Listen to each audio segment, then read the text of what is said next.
बिस्मिल्लाहिर्रहमानिर्रहीम अस्सलामु अलैकुम and welcome back to my YouTube channel A.A explains.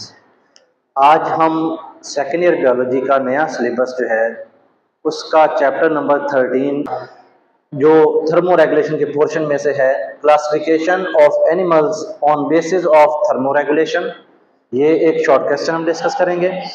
Thermo regulation की बिहाफ पर हम एनिमल्स को कुछ कैटेगरीज के अंदर डिवाइड करते हैं। अब थर्मो रेगुलेशन का मीनिंग क्या है, पहले हम ये देख लेते हैं। थर्मो मीन्स हम जानते हैं किसे कहा जाता है। थर्मो मीन्स होता है हीट, या फिर टेम्परेचर कहते हैं। रेगुलेशन का क्या मतलब होता है? रेगुलेशन का मतलब होता है maintain. That means thermo regulation क्या है? Maintenance of body temperature.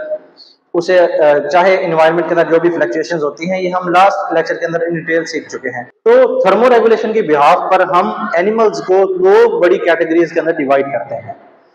कुछ ऑर्गेनिजम्स ऐसे होंगे जो थर्मो रेगुलेशन नहीं करते, यानी उनको अपना बॉडी टेम्परेचर मेंटेन नहीं करना। दूसरे वो वाले ऑर्गेनिजम्स होंगे जो अपना बॉडी टेम्परेचर मेंटेन करते हैं, जिसमें हम भी आते हैं। तो ऐसे ऑर्गेनिजम्स जो अपना बॉडी टेम्परेचर मेंटेन नहीं करते, उनका बॉडी का टेम्परेचर जहां वो जाएंगे वैसा ही हो जाएगा। यानी अगर वो सर्दी वाले एरिया में जाएंगे तो सर्दी वाला उनकी बॉडी टेम्परेचर जो है वो डाउन हो जाएगा। अगर वो गर्मी वाले एरिया में जाएंगे तो उनका बॉडी टेम्परेचर बढ़ता चला जाएगा। यानी इनको एक स्टेबल ऐसा इन्वायरमेंट रहने के लिए चाहिए होगा जहां उनको स्टेबिलिटी मिल सके, वो सर्वाइव कर सकें। तो यहाँ पर वो ऑर्गेनिजम्स जो थर्मो रेगुलेशन नहीं करते उन्हें कहा जाता है पोकिलोथर्म्स। तो पोकिलोथर्म्स कौन से ऑर्गेनिजम्स होते हैं? पोकिलोथर्म्स वो वाले ऑर्गेनिजम्स होते हैं जो थर्मो रेगुलेशन नहीं कर सकते या नहीं करते।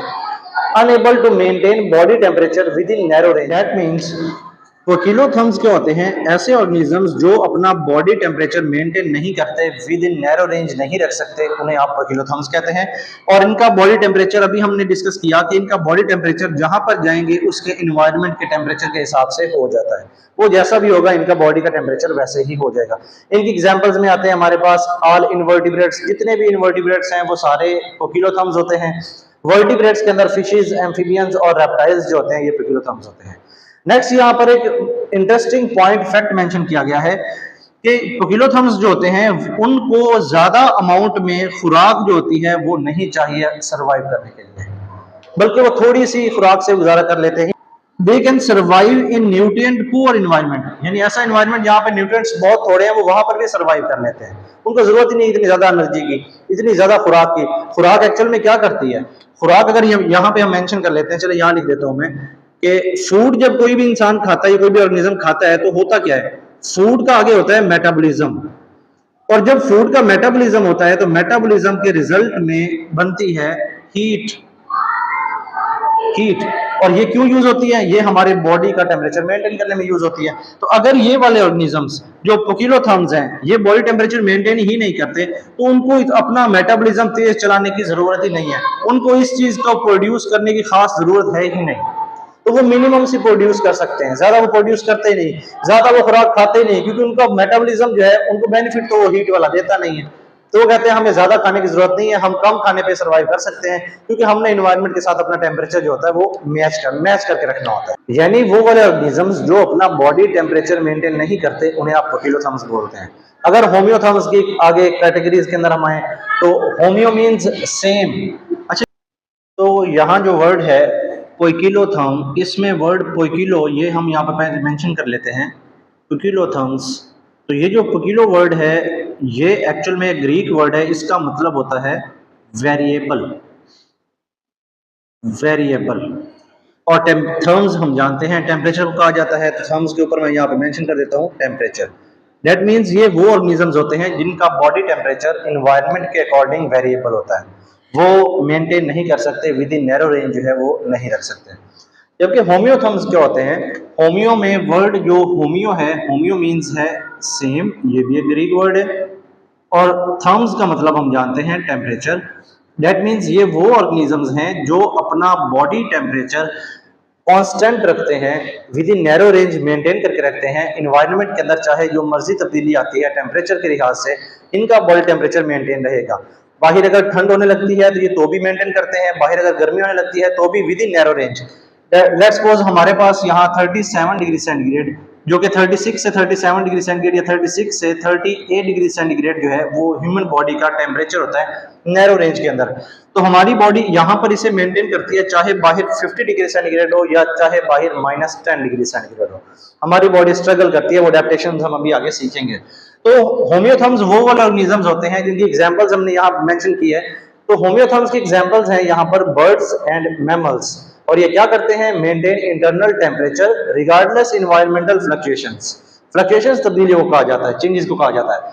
तो इन्वायरमेंट के अंदर जो मर्जी तब्दीलियां आती हैं टेम्परेचर के अंदर, तो ये होम्योथर्म्स अपना बॉडी का इंटरनल टेम्परेचर सेम या कांस्टेंट या with in narrow range maintain करते हैं। ये थर्मोरेगुलेशन करते हैं, ये थर्मोरेगुलेशन नहीं करते। ये इंपॉर्टेंट शॉर्ट क्वेश्चन है, difference between poikilotherms and homeotherms. अच्छा, मैकेनिज्म क्या होता है? अगर होम्योथर्म्स टेम्परेचर को रेगुलेट करते हैं तो मैकेनिज्म एज इट इज वही जो हम डे 1 से इस आर्टिकल के अंदर या फिर इवन इस चैप्टर के स्टार्ट से हम सीखते आ रहे हैं कि सबसे पहले रिसेप्टर्स होते हैं। रिसेप्टर्स क्या करते हैं? हम यहाँ पे रिसेप्टर्स कौन से होंगे? अगर टेम्परेचर का चेंज है तो यहाँ पे टेम्परेचर के रिसेप्टर्स होंगे जिन्हें आप कहते हैं थर्मो रिसेप्टर्स। तो यहाँ पे थर्मो रिसेप्टर्स चेंज को डिटेक्ट करेंगे। कंट्रोल सेंटर के पास मैसेज जाएगा। अब कंट्रोल सेंटर कौन है? हाइपोथैलेमस यानी ब्रेन।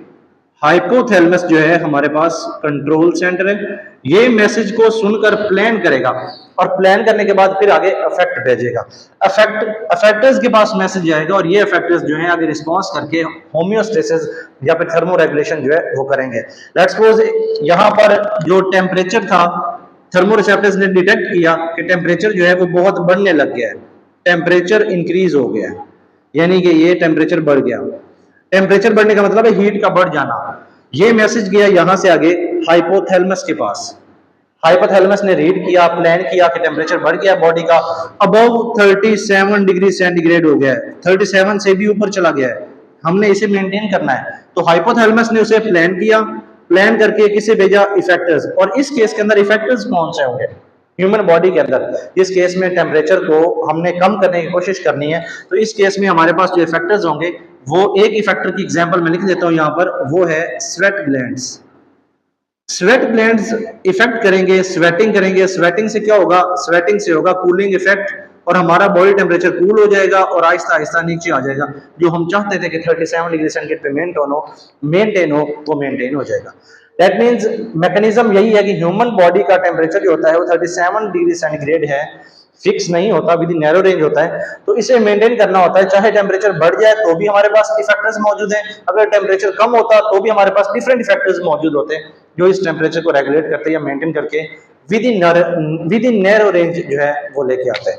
तो ये हमारे पास है difference between poikilotherms and homeotherms, या आप कह सकते हैं classification of animals on basis of thermoregulation.